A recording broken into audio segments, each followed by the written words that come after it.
নমস্কার বন্ধুরা, বাংলার ইনভেস্টর ইউটিউব চ্যানেলে আপনাদের সবাইকে স্বাগত জানাই। চ্যানেলে প্রথমবার এসে থাকলে চ্যানেলটা অবশ্যই সাবস্ক্রাইব করে রাখবেন। চলুন এই ভিডিওটা শুরু করা যাক। আপনারা জানেন রবিবারে যে প্রথম ভিডিওটা, তাতে এই সম্বন্ধেই আলোচনা করা হয় যে সামনের সপ্তাহে বাজার কেমন কি পারফর্ম করতে পারে, কোন কোন ইম্পর্টেন্ট ট্রিগার পয়েন্টগুলো রয়েছে যার কারণে এই শেয়ার মার্কেট ওপরে যেতে পারে বা নিচের দিকেও আসতে পারে, সেইগুলো নিয়েই এই ভিডিওটা ডিটেলসে আলোচনা করব। তবে তার আগে চলুন দেখে নিই এই সপ্তাহে বাজারে কি কোনো ছুটি থাকবে। যেমনটা দেখতে পাচ্ছেন, এর আগের যে ছুটি সেটা ছিল এই 1 মে এবং এর পরের যে ছুটি সেটা রয়েছে এই 28 মে। এর মাঝখানে কোনো ছুটি নেই এবং এই সপ্তাহের মধ্যে এই যে 28 মে সেটা পড়ছে না, অর্থাৎ পুরো 5 দিনই এই যে সপ্তাহ এখানে বাজার খোলা থাকছে। আর বাজারের মহল কেমন ছিল, এই নিফটি ফিফটি এই শুক্রবার দিনেও সামান্য পড়ে বন্ধ হয়েছে এবং যদি গত 5 দিনের কথা বলি, দেখতে পাচ্ছেন টোটাল 1.30% পড়ে বন্ধ হয়েছে। এখানে খুবই ভালো একটা প্রেসার দেখতে পাওয়া যাচ্ছে। মার্কেট বর্তমানে বিয়ারদের হাতেই রয়েছে এবং মার্কেট এই সপ্তাহতেই এই যে 24,000-এর লেভেল সেটা ভেঙে নিচের দিকে নেমে এসেছে এবং এই সেন্সেক্স এখানেও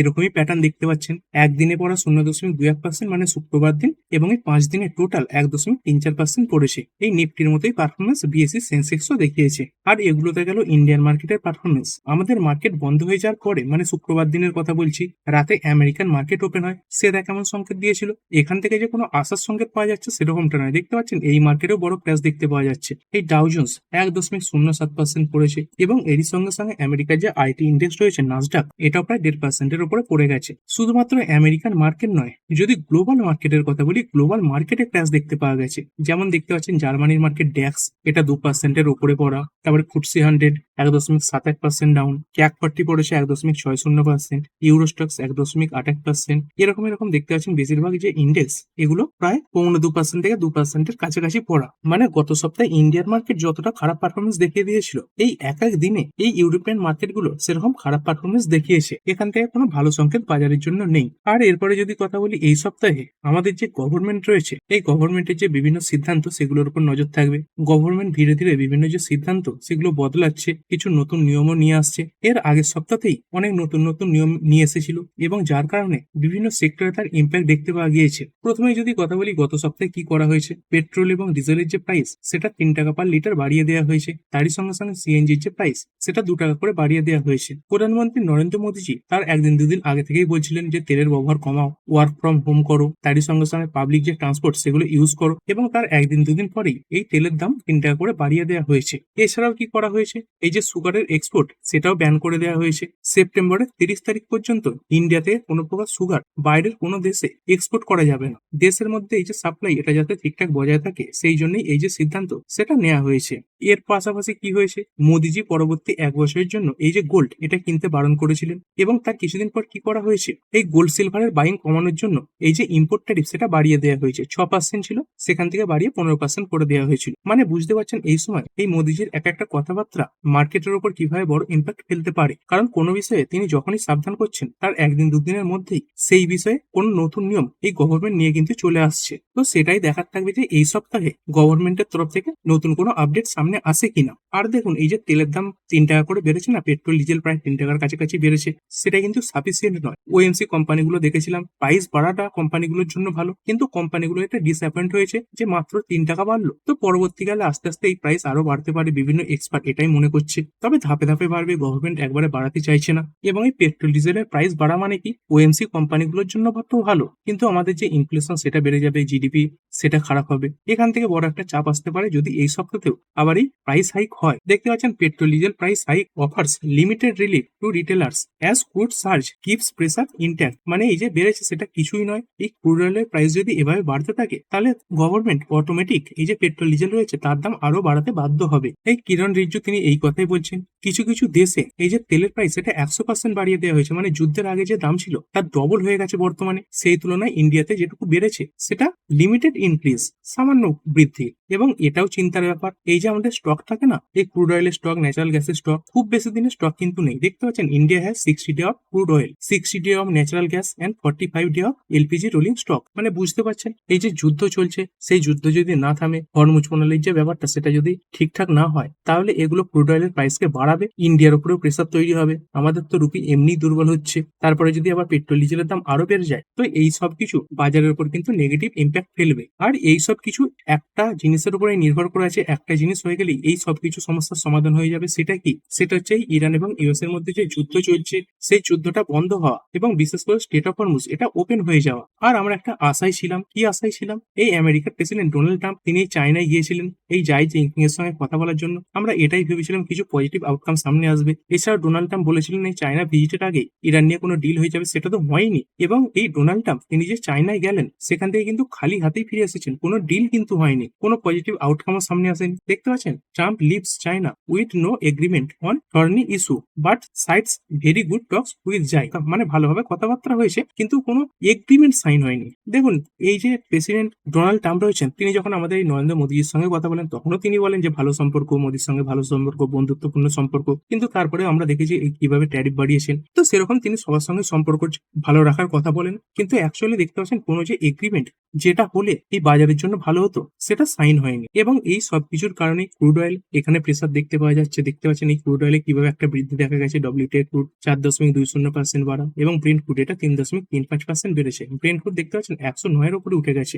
এবং এটাই আমাদের মার্কেটের জন্য সব থেকে বেশি চিন্তার ব্যাপার। দেখুন, যেমন করে হোক এই যদি ক্রুড অয়েলের প্রাইস 100 নিচে নেমে যায়, 90 এর কাছাকাছি পৌঁছে যায়, তাহলে মার্কেটে বড় রিবাউন্ড আসবে, অল টাইম হাইও লাগিয়ে দিতে পারে। কিন্তু এই ব্রেন্ট ক্রুড এটাই মার্কেটে বড় সমস্যা তৈরি করছে। এছাড়াও এই যুদ্ধ নিয়ে খারাপ খবরগুলো শুনতে পাওয়া যাচ্ছে। এই সিজফায়ার এটা বাড়িয়ে দেওয়ার পরেও ইসরায়েল কি করেছে, তারা এই লেবাননের উপর অ্যাটাক করেছে। এই যে হেজবুল্লাহ গোষ্ঠী রয়েছে তাদের উপর অ্যাটাক করেছে, আর হেজবুল্লাহ তারাও পাল্টা অ্যাটাক করছে। দেখতে পাচ্ছেন হেজবুল্লাহ তারা কি করেছে, তারা এই ড্রোনের মাধ্যমে স্ট্রাইক করেছে। এভাবেই হয় এই যখন সিজফায়ার চলে ছোটখাটো অ্যাটাক শুরু হয় এবং তারপরে সিজফায়ার ভেঙে বড় অ্যাটাক শুরু হয়ে যায়। এছাড়াও ইরান তাদের দিক থেকে প্ল্যান করছে কি, যে টোল ইন হরমুজ, এর আগেও বলা হয়েছিল যে স্টেট অফ হরমুজ এখানে একটা টোলের ব্যবস্থা এই ইরান করবে। তো সেই নিয়ে আবার নতুন কথাবার্তা কিন্তু সামনে আসছে। দেখতে পাচ্ছেন Tehran says it will unveil Hormuz toll mechanism soon. খুব তাড়াতাড়ি এই যে মেকানিজমটা সেটা সামনে রাখা হবে যে কিভাবে স্টেট অফ হরমুজ এখান থেকে টোল তারা কালেক্ট করবে, সব দেশকে তারা কিন্তু জানিয়ে দেবে। এরকমটা হলেও কি হবে, এই অয়েলের প্রাইস বাড়বে, কারণ এইখানে কি হবে, একটা অতিরিক্ত টোল তো দিতে হবে, তো ট্রান্সপোর্ট খরচ বাড়বে আগের থেকে অনেক।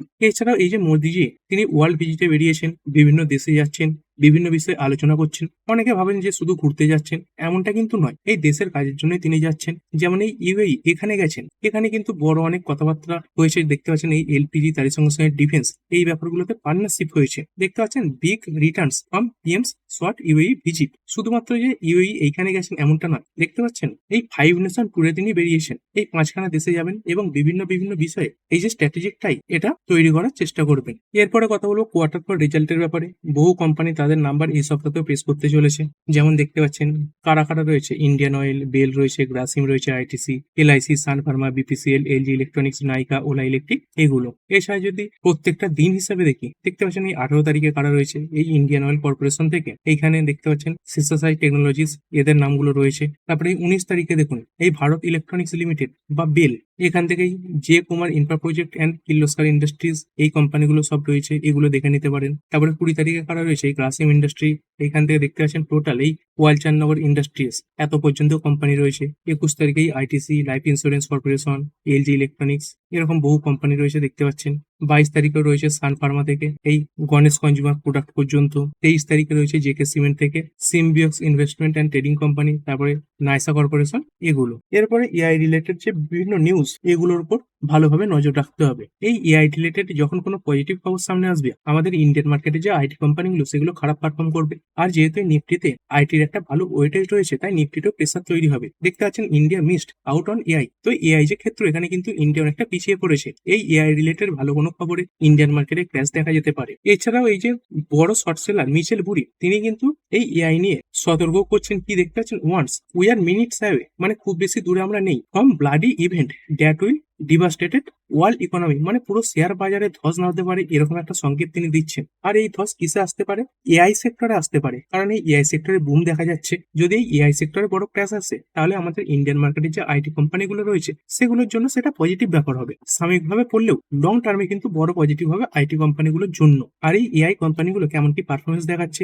সেগুলো আমরা মোটামুটি বুঝতে পারবো এই সামনের সপ্তাহতেই। এনভিডিয়া নামে যে কোম্পানিটা রয়েছে, এরা তাদের কোয়ার্টারলি যে রেজাল্ট সেটা সামনে রাখবে। তো এর রেজাল্ট থেকে আমরা আমরা বুঝতে পারবো যে এআই সেক্টর কেমন কি গ্রোথ দেখাচ্ছে। যদি গ্রোথ খুব বেশি না হয়, এআই সেক্টর পড়ে যায়, সেটা মার্কেটের জন্য ভালো। আবার ধরুন খুব ভালো গ্রোথ হলো, এআই কোম্পানিগুলো ভালো ব্যবসা করছে, তাহলে আমাদের ইন্ডিয়ান মার্কেটে প্রেসার আসতে পারে। এছাড়াও এই যে আরবিআই, এদের উপরে নজর রাখতে হবে। এরা কি সিদ্ধান্ত নিচ্ছে, কোনো কথা বলছে কিনা, কোনো প্রেস কনফারেন্সে এই আমাদের পড়তে থাকা রুপি নিয়ে কোনো কথা হচ্ছে কিনা, এইদিকে নজর থাকবে। এর আগে তো একবার ইন্ডিয়ান রুপি এটাকে শক্তিশালী করার জন্য আরবিআই 3 থেকে 4খানা পদক্ষেপ নিয়েছিল, কিন্তু তারপরে দেখতে পাচ্ছেন আবার এই রুপি দুর্বল হতে থাকছে। এই সপ্তাহে তো এই 96-এর ওপরে পর্যন্ত উঠে গিয়েছিল। তো দেখা যাক এই রুপিকে শক্তিশালী করার জন্য আরবিআই কোনো সিদ্ধান্ত নেয় কিনা। কিছু কিছু অ্যানালিস্ট তো এটাও ওয়ার্নিং দিচ্ছে যে খুব তাড়াতাড়ি আমাদের রুপি এটা 100-কে টাচ করতে পারে। তো এই সেঞ্চুরিটা এটা কিন্তু কেউ সেলিব্রেট করবে না। তারপরে কথা বলবো গোল্ড এবং সিলভার। যদি আমাদের ইন্ডিয়ান রুপির হিসেবে দেখি, এই গোল্ড দেখতে পাচ্ছেন 1,59,110-এর কাছাকাছি রয়েছে এই 10 গ্রামের দাম, এবং এই সিলভার 1 কেজি 2,71,740-এর কাছাকাছি রয়েছে। এটা তো ইন্ডিয়ান মার্কেটের প্রাইস। এবং যদি স্পট গোল্ডের কথা বলি, এই স্পট গোল্ডের আগের দিন 2.41% পতন দেখতে পাওয়া গেছে, এবং এই স্পট সিলভার এখানে 9%-এর উপরে ক্র্যাশ দেখতে পাওয়া গেছে। তারপরে এফআইআই এবং ডিআইআই এরা তো লাগাতার বিক্রি করছিলই, মানে এফআইআই এর কথা বলছি, কিন্তু এই লাস্ট দুদিনে কিছুটা কেনাকাটা করেছে। এই 14ই মে যে 187 কোটির বাইং, এটা তো ছেড়েই দিন। এদিন আদানি এন্টারপ্রাইজেস এখানে অনেক বড় ব্লক ডিল হয়েছিল, কিন্তু তার পরের দিন অর্থাৎ শুক্রবার দিন এই যে এফআইআই এটা কিন্তু মোটামুটি একটা ভালো পরিমাণে শেয়ার কিনেছে, 1329 কোটি টাকা শেয়ার কিনেছে। তো এই যে বাইং এটা জারি থাকে কিনা, এটা দেখার মতো একটা গুরুত্বপূর্ণ বিষয় হবে। এছাড়াও এ সপ্তাহে কিছুদিন আগে যে এফএমসি মিটিং হয়েছিল, তার যে মিনিটস সেটা সামনে আসবে। তো এই মিনিট থেকে কি বোঝা যায় যে পরবর্তীকালে রেট কাট হবে কিনা, তারই সঙ্গে সঙ্গে আমেরিকার যে ফেড রয়েছে তারা কোন কোন সিদ্ধান্তের উপর নির্ভর করছে, কোন কোন জিনিসগুলো তারা কমাতে চাইছে, যেমন এই ইনফ্লেশন এটা কমলে তারা রেট কাট করবে কিনা, এই ধরনের কিছু হিন্ট এই যে মিনিটস এখান থেকে পাওয়া যায়। এই বিটকয়েন এটাই 78,000-এর উপরে রয়েছে। এক মাসে দেখতে পাচ্ছেন একদম ফ্ল্যাটিশ টাইপের পারফরমেন্স দেখিয়েছে, 1.87% মাত্র বাড়া, এবং এর সঙ্গে সঙ্গে এই ইথেরিয়াম এটাই 6%-এর উপরে পড়ে গেছে এই এক মাসে। আমাদের তো ইন্ডিয়ান রুপি দেখলাম, এরপরে ডলার ইন্ডেক্স এটা কেমন কি পারফর্ম করছে।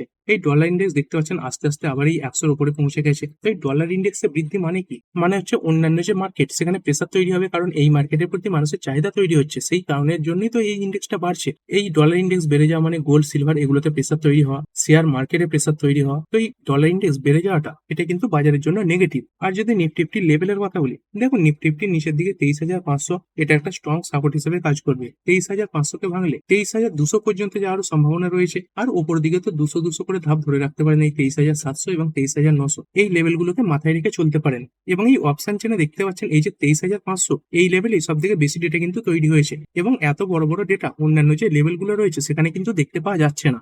বাজারে এই সপ্তাহে বিয়ারিশ মনোভাব বজায় থাকবে, এরকমটাই কিন্তু এই যে ট্রেডাররা তারা মনে করে এগোচ্ছে। তো ঠিক আছে বন্ধুরা, আশা করছি ভিডিওটা আপনাদের ভালো লেগেছে। আপনি চাইলে এটাকে লাইক এবং শেয়ার করতে পারেন।